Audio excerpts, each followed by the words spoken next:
ano ko ito, bagong lahi. Ito guys, kasi nga i-ano ko ito, dadalhin ko doon sa farm. So yan siya, medyo malaki yan. At itong babae, ganun din. Talagang parawakan siya. So, maybe next week, dadalhin ko siya para ano doon.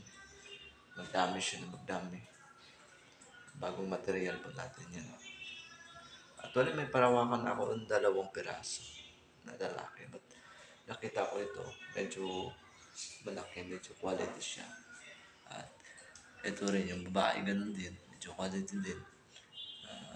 Hindi pa daw ito hindi pa daw ito nangitlog eh. Ibig sabihin, mangingitlog lang ganda oh. Mga kaipat. Kita niyo po yan.